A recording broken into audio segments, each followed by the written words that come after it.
Hi guys! So I did my behavior change project on reinforcement and cooperative play.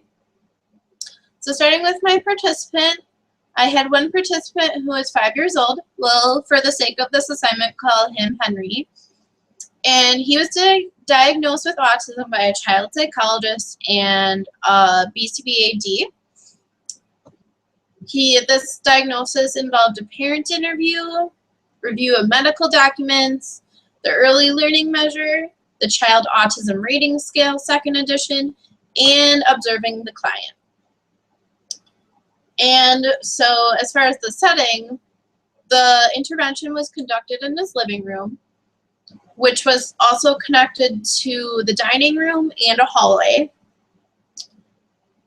And his sister was always present because she was a necessary component to this intervention. As far as assessment goes,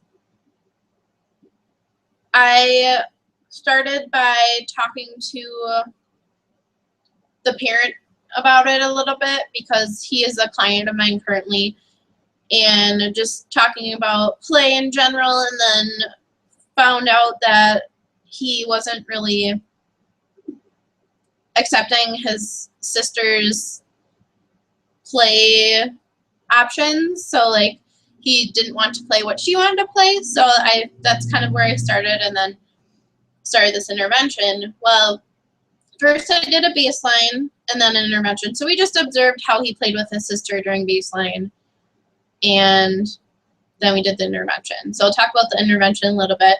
The design of my experiment was a changing criterions design, or at least it was intended to be. And then as far as my IOA, I collected this via video because I recorded the sessions, or I had somebody else record the sessions. So IOA ended up being 75 to 100%. My treatment fidelity was 64 to 100%.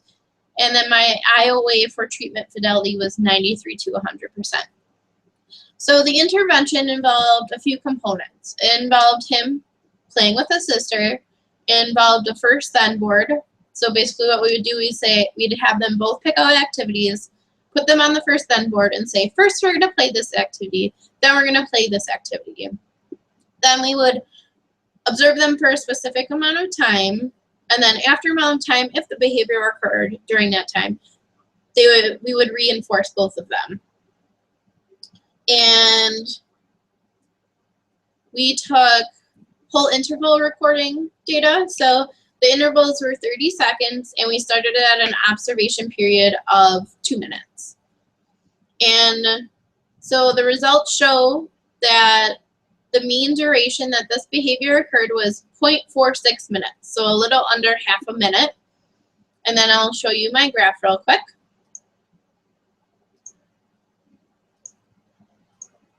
So my graph shows that the behavior did not occur in baseline, but did start to occur in the intervention phase. However, because my data was so variable for this, I can't really come into any conclusions, direct conclusions between the behavior and my intervention.